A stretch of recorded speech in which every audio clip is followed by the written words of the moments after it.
Ihya, elegan dan syar'i.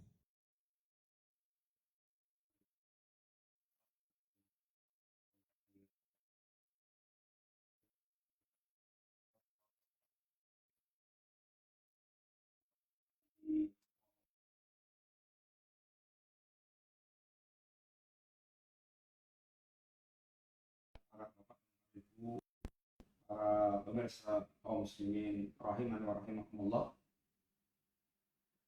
Insyaallah kita kembali melanjutkan pembahasan kitab Al-Aqidah Al-Wasithiyah, kitab yang membimbing kita untuk memahami pokok-pokok akidah Ahlussunnah wal Jamaah, dan kita telah menyelesaikan pembahasan tentang al-iman billah, khususnya berkaitan dengan al-iman bi sifatillah, iman terhadap sifat-sifat Allah Subhanahu wa taala. Kita telah melewati ayat-ayat yang dibawakan berkaitan dengan sifat-sifat Allah Subhanahu wa taala. Demikian pula hadis-hadis Rasulullah SAW yang dibawakan yang berkaitan dengan sifat-sifat Allah Subhanahu wa taala.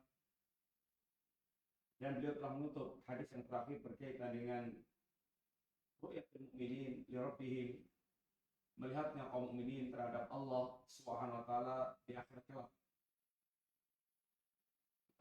Kemudian setelah beliau membawakan hadis yang terakhir berkaitan dengan sifat Allah taala, beliau mengatakan ila amthali hadhil hadits allati yukhbiru fiha Rasulullah sallallahu alaihi wasallam an rabbi bima yukhbiru bihi, sampai pada atau juga pada hadis-hadis yang semisal yang telah dikabarkan oleh Rasulullah sallallahu alaihi wasallam, yang telah dikabarkan Rasulullah sallallahu alaihi wasallam berkaitan dengan ini sifat-sifat Allah Subhanahu wa taala.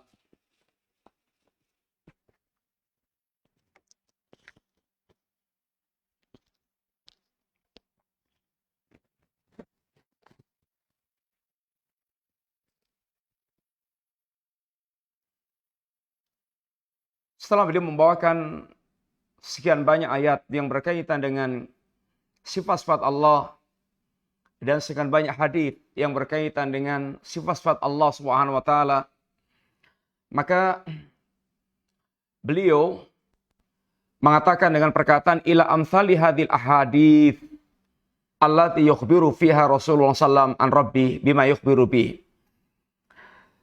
Dan berbagai macam hadis-hadis dan hadis-hadis yang semisal dengan hadis-hadis yang telah dibawakan yang membicarakan tentang sifat-sifat Allah Subhanahu wa taala, yang Rasulullah sampaikan kepada ini kita, yang tentu Rasulullah SAW menghabarkan tentang sifat-sifat Allah Ta'ala dari penghabaran Allah Ta'ala kepada Rasulullah SAW.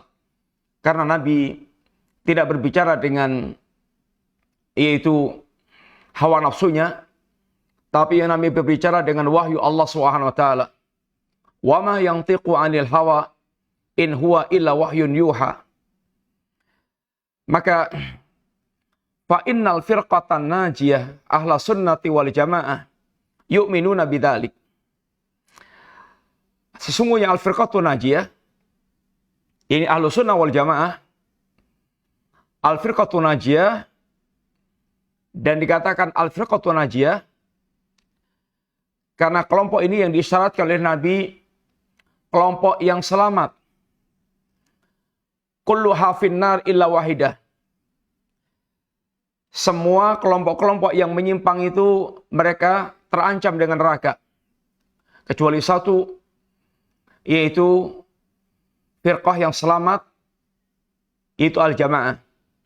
Sehingga dikatakan firqah yang selamat dengan al-firqatun najiyah, selamat dari bid'ah-bid'ah di dunia, selamat dari bid'ah-bid'ah dan penyimpangan-penyimpangan. Di akhiratnya selamat dari neraka. Sehingga dikatakan al-firqah an-najiyah. Karena di dunia selama di berbagai macam penyimpangan-penyimpangan dari bid'ah-bid'ah, dan di akhirat selamat dari azab atau dari neraka Allah Subhanahu wa taala. Dan al-firqatun najiyah ini memiliki banyak nama seperti yang para ulama ungkapkan dan telah kita pernah sampaikan pula insyaallah. Sekedar mengingatkan, ada di sana ada namanya Ahlus Sunnah wal Jamaah, Al-Firqatun Najiyah, At-Ta'ifah Al-Mansurah, kemudian Ahlul Hadith, Ahlul Athar. Ini semuanya adalah nama-nama yang sama. Nama-nama yang hakikatnya satu. Yaitu mereka yang dalam beragama mereka mengikuti Al-Quran dan As-Sunnah sebagaimana yang difahami oleh para salaful ummah. Sebagaimana yang difahami oleh para salaf. Ini para sahabat Nabi radhiyallahu anhum jami'an dan para imam-imam Ahlussunnah yang mengikuti jalannya para sahabat Nabi. Itulah hakikat penamaan ini al-jamaah atau Ahlussunnah wal Jamaah atau al-firqatun najiyah atau at-taifah al-mansurah atau ahlul hadith atau ahlul athar. Ini semua nama-nama yang sama. Dan dikatakan al-jamaah karena mereka berjamaah di atas kebenaran dan berjamaah bersama dengan penguasa kaum muslimin. Sehingga dikatakan dalam riwayat, anta wahdaka alal haq fa antal jamaah. Anda sendirian di atas al-haq, maka Anda jamaah. Sehingga jamaah adalah mereka yang bergabung dengan kebenaran walaupun sendirian.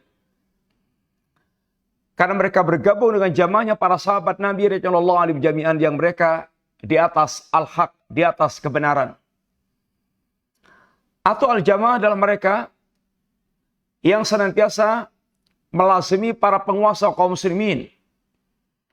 Yang Nabi mengingatkan para kita di masa-masa fitnah atau di masa-masa ini kaum muslimin ada penguasanya, maka kata Nabi, talzam jama'atal muslimin.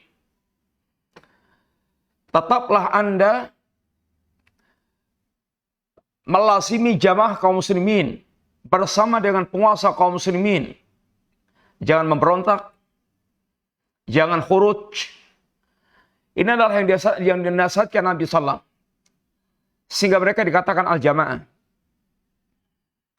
Hakikatnya adalah mereka, yang pokok adalah mereka senantiasa di atas kebenaran, sehingga mereka bergabung dengan jamaahnya para sahabat Nabi radhiyallahu anhum jami'an.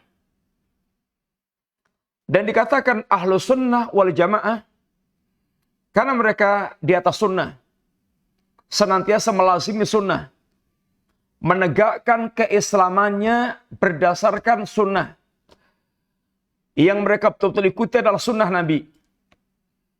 Ahlus-sunnah wal jamaah. Ini nama yang merupakan satu kesatuan. Orang mereka mengikuti sunnah, biasa mereka berjamaah, bersatu. Yang lawannya adalah ahlul bid'ah wal furqah. Orang mereka mengikuti bid'ah, lawan daripada sunnah, mereka biasanya berpecah belah.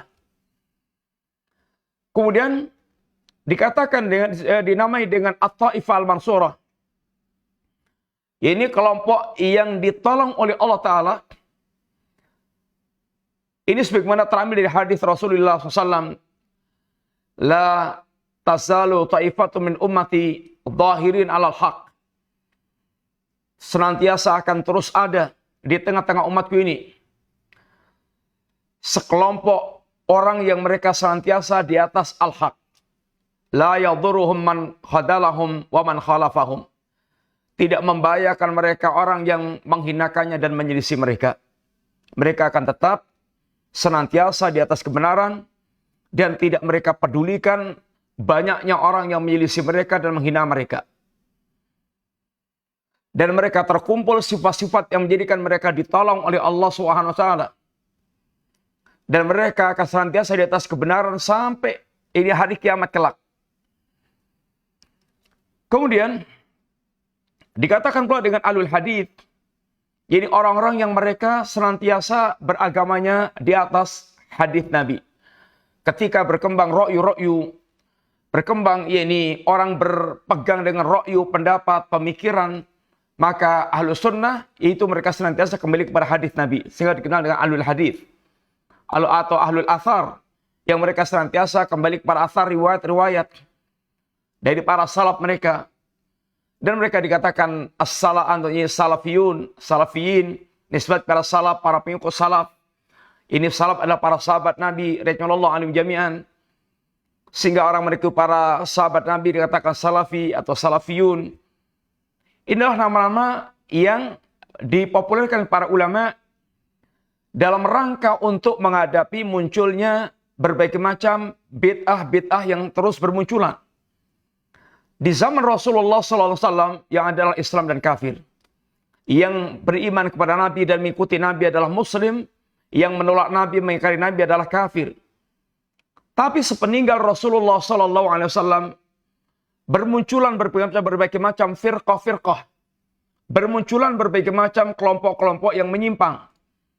Sehingga dalam sejarah kita melihat adanya Rafidhah, adanya Khawarij, adanya Rafidhah, adanya Jahmiyah, adanya Qadariyah, adanya Sufiyah, adanya kelompok-kelompok menyimpang yang lainnya, Mu'tazilah. Ini semuanya adalah kelompok-kelompok yang menyimpang. Lah Ahlus Sunnah ketika bermunculan kelompok-kelompok yang menyimpang seperti ini, ketika muncul bid'ah, Ahlus Sunnah memunculkan diri dengan nama Ahlus Sunnah. Orang-orang yang mereka senantiasa berislam, berpegang teguh dengan sunnah nabinya. Ketika muncul orang-orang mereka memberontak penguasa kaum muslimin, sehingga mereka khurus anil hukam, maka Ahlus Sunnah memunculkan istilah pula al-jamaah, Ahlus Sunnah wal jamaah. Ketika manusia berkembang mengikuti ra'yu-ra'yu mereka, sehingga mereka lebih mengedepankan ra'yu mereka, akal-akal mereka, Ahlus Sunnah kemudian memunculkan nama Ahlul Hadith. Sehingga nama-nama itu dimunculkan dalam rangka untuk menyelisih dengan Ahlul Bidah. Orang-orang mereka beragamanya menyimpang dari warisan Rasulullah SAW dan para sahabatnya radhiyallahu anhum jami'an. Dan inilah kelompok yang selamat. Al-Firqatun Najiyah. Ahlus Sunnah wal Jamaah. Ahlus Sunnah wal Jamaah. Fa inna al-Firqatun Najiyah Ahlus Sunnah wal Jamaah. Karena sungguhnya Al-Firqatun Najiyah Ahlus Sunnah wal Jamaah yu'minuna bidalik. Mengimani semua pengkhabaran yang disampaikan Allah dan Rasulnya berkaitan dengan sifat-sifat Allah Subhanahu wa taala. Mengimani semua pengkhabaran tentang sifat-sifat Allah yang disampaikan oleh Rasulullah SAW dalam hadisnya, termasuk walaupun itu hadis ahad. Hadis ahad. Al-Bidah menolak hadis ahad. Hadis ahad adalah hadis yang diriwayatkan kurang dari 10 sahabat. Sehingga maksudnya adalah hadis ahad. Al-Bidah menolak untuk menetapkan masalah akidah dengan hadis ahad. Ahlus Sunnah, selama hadis itu sahih, nisbat kepada Rasulullah SAW, maka walaupun hadis ahad menjadi dasar untuk ditetapkannya akidah. Dan tidak membedakan antara Al-Quran dan As-Sunnah dalam mengambil keyakinan, mengambil sumber agama, antara Quran dan Sunnah, selama itu adalah nisbat sahih dari Rasulullah. Karena keberadaan hadis bersama dengan Al-Quran, yang pertama hadis mendatangkan hal yang sama dengan Quran. Quran memerintahkan salat, hadis memerintahkan salat, artinya sama. Yang kedua, hadis datang untuk menjelaskan apa yang global dalam Al-Quranul Karim. Al-Quran memerintahkan kita salat, hadis mendatangkan rinciannya. Bagaimana tata cara salat. Sehingga waktunya, kemudian tata caranya, bacaannya, semuanya diajarkan sehingga kita bisa sholat sebagaimana diajarkan Nabi Sallallahu Alaihi Wasallam, Sallu kama ra'aitumuni usolli. Kemudian hadis datang membawa hukum yang baru, mendatangkan hukum yang baru. Hal-hal yang pengharamannya tidak disebutkan dalam Al-Quran, maka diantaranya datangkan dalam hadis dari Nabi Sallallahu Alaihi Wasallam. Dan wajib bagi kita untuk mengambilnya dalam perkara akidah, dalam perkara halal haram, maka kewajiban mengambil hadis Nabi sama dengan kewajiban kita untuk yaitu mengambil Al-Qur'anul Karim. Selama itu sahih nisbat pada Nabi sallallahu alaihi wasallam. Ahlussunnah mengimani semua sifat-sifat yang telah disampaikan Nabi dalam hadis, kama yu'minuna bima akhbarallahu bi fi kitabih, sebagaimana Ahlussunnah mengimani semua penghabaran sifat-sifat yang telah dikhabarkan Allah di dalam kitabnya. Min ghairi tahrifin wala ta'tilin, tanpa melakukan ini tahrif, menyimpangkan kepada makna yang tidak pernah ditunjukkan oleh Quran maupun hadis atau para sahabat Nabi radhiyallahu anhum jami'an. Mereka simpangkan dalam rangka untuk mencocokkan dengan kemauan atau dengan pikiran hawa nafsunya. Wala ta'til, dan tidak melakukan penolakan. Ahlussunnah menetapkan tanpa ini melakukan tahrif. Ahlul bidah, karena mereka menetapkan semuanya dengan akal mereka, dirasa atau dianggap sifat-sifat yang Allah sampaikan itu bertentangan dengan akal mereka, maka sifat-sifat Allah mereka tolak. Ada yang menolaknya itu total, seperti Jahmiyah dan Mu'tazilah, dia tolak sifat Allah Ta'ala, kecuali satu tentunya yaitu wujud. Kalau mereka mengingkari sifat wujud, artinya mereka meniadakan Allah Ta'ala. Ada yang mereka mengingkarinya sebagian, menolak sebagian dengan cara melakukan tahrif, seperti Asy'ariyah. Berapa banyak yang mereka tahrif dari sifat-sifat Allah Subhanahu wa taala karena dirasa akal mereka tidak sanggup untuk ini mencernanya. Wa min ghairi takyifin wala tamthil, dan tidak menggambarkan bagaimananya, tidak menanyakan bagaimananya dan tidak menggambarkan bagaimananya, mengimani tanpa membagaimanakan.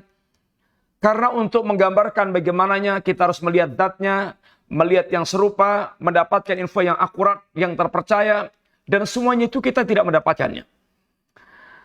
Allah Subhanahu wa taala hanya mengkhabarkan kepada kita, itu yang wajib kita imani. Tapi Allah tidak menggambar, tidak menjelaskan bagaimana penggambaran tentang sifat Allah Subhanahu wa taala. Kita tidak melihat Allah dan tidak melihat yang serupa dengan Allah, karena Allah laisa kamitslihi syai', Allah enggak serupa dengan ini apapun dan siapapun. Kemudian Allah Subhanahu wa taala juga penggambaran bagaimananya tidak dijelaskan Nabi SAW. Sehingga karena kita tidak melihat Allah, tidak melihat yang serupa dengan Allah, tidak mendapatkan info yang akurat, maka kita pun mengimaninya karena Allah telah mengkhabarkan, tapi tanpa tahrif, tanpa takyif. Ini tanpa menggambarkan bagaimananya. Wala tamsil, dan tidak menyerupakan Allah dengan makhluk. Karena Allah sendiri yang telah menegaskan, laisa kamitslihi syai'. Allah tidak serupa dengan apapun, wa huwas samiul basir, sedangkan Allah zat yang mendengar lagi Maha, dia melihat. Ini adalah Ahlussunnah wal Jamaah. Bagaimana mengimani semua penghabaran yang datang dari Allah dan Rasulnya sallallahu alaihi wasallam. Para pemirsa yang rahmati Allah Ta'ala, pada pertemuan sore hari ini kita akan menyempurnakan dan mengingatkan kembali kaidah-kaidah, atau kita tutup pembicaraan tentang sifat-sifat Allah ini dengan mengingat kembali beberapa kaidah yang perlu kita kembali ingat bagaimana kita mengimani sifat-sifat Allah Ta'ala setelah kita melewati ayat-ayat sifat, hadis-hadis sifat yang mudah-mudahan ini kembali merefresh dan lebih gampang kita untuk memahami tentang kaidah-kaidah yang dijelaskan para ulama berkaitan dengan sifat-sifat Allah Subhanahu wa taala. Kaidah yang pertama, bahwa sifat Allah Ta'ala kulluha sifatul kamal. Sifat Allah Subhanahu wa taala semuanya sifat yang sempurna. La naqsa fiha biwajhin minal wujuh. Dan tidak ada kekurangan sama sekali dari arah manapun. Total sempurna. Semua sifat Allah adalah sempurna. Sebagaimana nama Allah adalah nama-nama yang indah, di dalamnya terkandung sifat Allah yang sempurna. Walillahil mathalul a'la. Bagi Allah adalah perumpamaan-perumpamaan yang tinggi. Semua sifat Allah sempurna total. Sebagaimana nama Allah ini indah. Walillahil asmaul husna. Allah memiliki nama-nama yang indah. dalam setiap nama Allah ini terkandung sifat Allah, dan sifat Allah sifat yang sempurna. Sempurna total. Sehingga tidak ada kekurangan, tidak ada aib, tidak ada cacat dalam sifat Allah Ta'ala. Seperti sifat hidupnya Allah, berilmunya Allah, kemampuan kudrahnya Allah, mendengarnya Allah, melihatnya Allah, rahmatnya Allah, izzahnya Allah, hikmahnya Allah, sifat ketinggian Allah, keagungan Allah, dan yang lain-lainnya. Yang semuanya adalah menunjukkan tentang, yaitu kesempurnaan total bagi Allah Ta'ala, dan itu ditunjukkan oleh dalil nas, kemudian dalil akal, dalil fitrah, itu menunjukkan tentang kesempurnaan Allah SWT. Contoh diantaranya, ini Allah SWT tegaskan dalam ayat, walillahil mathalul a'la wa huwal azizul hakim. Dan bagi Allah adalah perumpamaan-perumpamaan yang tinggi, yang sempurna. Dan Allah adalah Maha, ini aziz, dan yang Maha perkasa lagi Maha bijak. Maka semua sifat Allah adalah berada di puncak kesempurnaannya. Di puncak kesempurnaannya. Maka nanti Allah menafikan sifat yang tidak layak bagi Allah, dan juga menafikan sifat yang akan mengurangi kesempurnaan Allah Ta'ala. Contoh umpamanya hidupnya Allah. Allah al-hayyul ladzi la yamut. Allah zat yang maha hidup, yang tidak akan mengalami kematian. Hidupnya Allah SWT bukan Allah sekedar tidak akan mati, tetapi Allah tidak dihinggapi hal-hal yang akan mengurangi kesempurnaan hidupnya Allah Ta'ala. Contohnya, la ta'khudhu sinatu wala naum. Hidupnya Allah tidak terserang kantuk, apalagi ini tidur. Ini adalah berkaitan dengan ini sifat Allah. Semua sifat Allah ini sempurna. Allah jelaskan dengan nas-nas, sebutkan dengan nas Al-Quran, nas sunnah, berbagai macam sifat Allah SWT. Demikian pula dengan nalar kita atau dengan akal kita, maka semua sifat Allah adalah sifat yang hakiki, dan sifat Allah semuanya adalah sempurna total, dan Allah ini bersih total dari segala kekurangan yang akan mengurangi sifat kesempurnaan Allah SWT. Karena Allah adalah zat yang dengannya Allah adalah zat yang layak untuk disembah. Zat yang kita sembah ini, zat yang memiliki rububiyah dan kesempurnaan sifat. Sehingga Allah SWT senantiasa ketika mengajak kita untuk mentauhidkan Allah dalam hal ubudiyah, selalu mendatangkan dalil kenapa Allah itu pemilik rububiyah dan Allah itu pemilik kesempurnaan sifat. Sebagaimana yang telah kita contohkan dalam beberapa pertemuan. Seperti umpamanya Allah memerintahkan kita beribadah kepada Allah Ta'ala. Yang paling gampang surat Al-Baqarah ayat yang awal. Ya ayuhan nasu butu rabbakum. Ya wahai manusia sembahlah Allah Ta'ala. Yang kemudian ditutup dengan ayat fala taj'alu lillahi andadan wa antum talamun, dan jangan kamu jadikan tandingan-tandingan bagi Allah padahal kalian mengetahui.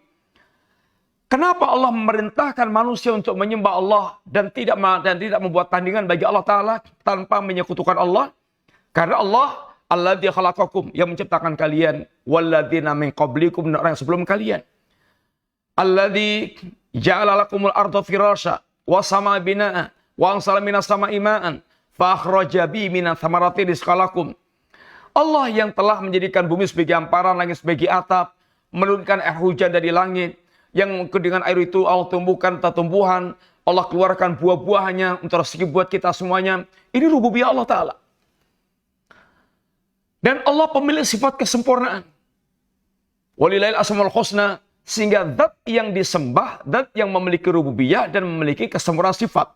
Kemudian Allah ketika menerangkan tentang sembahan yang batil, Allah ini sebutkan tentang kebatilan mereka. Contoh umpamanya, waman adhallu mimman yad'u min dunillah man la yastajibu lah ila yaumil qiyamah wa man udai'a an du'aihim ghafilun. Siapakah yang lebih sesat dibandingkan dengan orang yang mereka menyembah selain Allah, padahal yang mereka sembah itu tidak akan mengabulkan dia sampai hari kiamat. Bahkan dengan ibadah-ibadah mereka, seruan-seruan mereka, permintaan mereka, yang mereka sembah itu melupakannya. Yang mereka sembah itu kata Allah, la yakhluquna syai'an wa hum yukhlaqun. Mereka itu makhluk, mereka ini tidak menciptakan apapun, bahkan mereka ini diciptakan, mereka ini tidak mencipta apapun, bahkan mereka ini diciptakan Allah. Amwatun ghairu ahya. Mereka ini adalah mayat-mayat yang tidak memiliki kehidupan. Ini contoh diantaranya, yakni sesatnya, batilnya sembahan selain Allah Ta'ala. Ini dari akal, bahwasanya Allah, karena Allah ini zat yang disembah, Allah memiliki sifat kesempurnaan secara total. Demikian pula berkaitan dengan masalah yang fitrah manusia. Fitrah manusia berkaitan dengan Allah Ta'ala. Maka yang jadikan dia kemudian menghamba kepada Allah, yaitu dalil fitrah menunjukkan hal yang demikian. Ini kaidah yang pertama. Kaidah yang kedua berkaitan dengan ini mengimani sifat-sifat Allah Ta'ala ini. Babu sifat awsa' min babil asma'.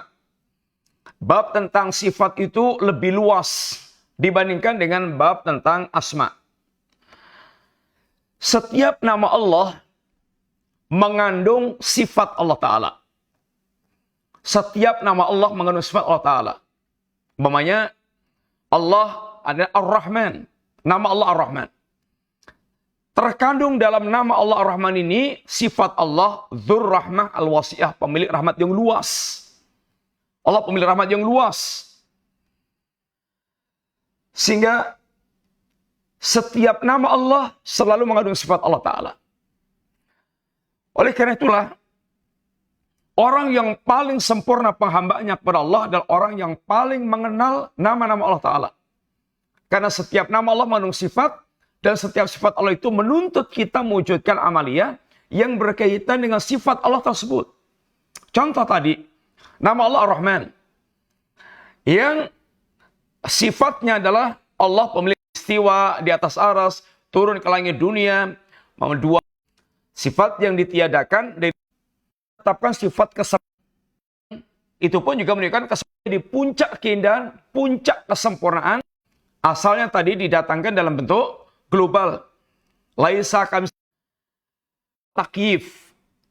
Dalam menetap, tidak mendapatkannya. Dan kita tidak. Karena Allah telah menghabarkan dirinya kepada kita. Nabinya telah menghabarkan al-istiwa'u yang Allah jelaskan kepada kita, itu maknanya diketahui. Pertanyaan tentang bagaimana istiwanya Allah, karena sahabat tidak pernah bertanya kepada Nabi ketika disampaikan oleh Nabi